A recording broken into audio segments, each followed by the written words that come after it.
भाई half yearly नज़दीक आ चुका है, मैंने कुछ नहीं पढ़ा यार। मैं क्या, एक सेकंड मेरी बात सुन। मैं जानता हूँ तेरी इस टाइम की सबसे बड़ी प्रॉब्लम क्या है। तेरा हाफ ईयरली नज़दीक आ चुका है, तुमने कुछ नहीं पढ़ा, बिल्कुल टेंशन मत लो। सबसे पहला काम कर, फियरलेस हो। फियरलेस हो। 1 से 2 दिन का भी टाइम बचा ना हाफ ईयरली को कंडक्ट होने में, तो भी मत है। सोच, हो सकता है और होगा ही इस 1 से 2 दिन के अंदर। तेरे टीचर आकर के तेरे को थप्पड़ मारे, तू डर रहा है, भाई मेरे पेरेंट्स ने मुझे डांटा था यार, उस टीचर ने कहा था तू नहीं कर सकता। तो मत सोच भाई, वो कोई पत्थर भगवान नहीं है वो। मैं सीधी बात कह रहा हूँ, तुम भगवान के भक्त हो और एक्चुअल में जिस भी धर्म से बिलोंग करते हो भगवान पे बिलीफ रखो। मैं डेफिनेटली कह रहा हूँ तुम जीत करके आओगे। 1 दिन के अंदर, 1.5 दिन के अंदर, आधे दिन का भी टाइम बचा होगा ना, तो भी तुम जीत करके आओगे अपने एग्जाम के अंदर। सबसे इंपॉर्टेंट होता है फियरलेस होना। पहला बैटल यहीं कंप्लीट होता है। दूसरा, एक रोड मैप तैयार करो। रोड मैप का मतलब है एक कॉपी पेन लेकर के अभी बैठो, देखो तुम्हारा सिलेबस कितना एक्चुअल में अभी कंप्लीट है और कितना बाकी है, कितना हाफ ईयरली के अंदर आने वाला है और कितना तुमने पढ़ रखा है। पूरी चीजें लिखो, सारे सब्जेक्ट के लिखो। देखो, अगर तुम आलस करोगे, इसके बाद आलस करोगे ना इस वीडियो के बाद, तो डेफिनेटली करो, नहीं कर सकते। अगर करने वाले हो, लिखने वाले हो, तो लिख करके जाना, भाई मैं लिखूंगा, कमेंट बॉक्स में लिख करके बताओ, और लिखना भी इसके बाद, ये भी काफी इंपॉर्टेंट है।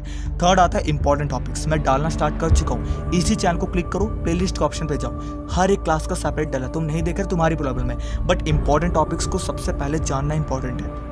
जानने के बाद जब तुम यहाँ पे लेक्चर को ले रहे होगे, क्योंकि लेक्चर लेना काफ़ी इंपॉर्टेंट है, लेक्चर को ले रहे होगे तो उनको स्टार कर लोगे, भाई ये इंपॉर्टेंट है, इसमें से कुछ ना कुछ तो आ ही जाएगा। इसके बाद प्रीवियस ईयर क्वेश्चन जरूर करना।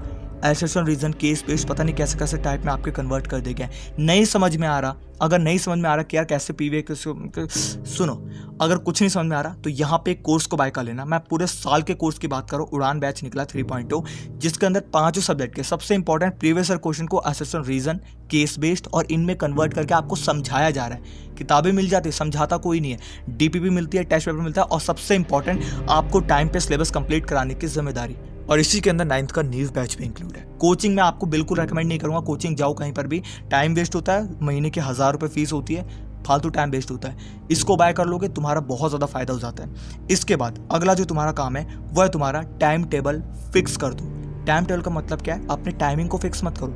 सबसे पहले पूरे के पूरे मैप को तैयार कर लिया तुमने, सिलेबस कितना कंप्लीट है।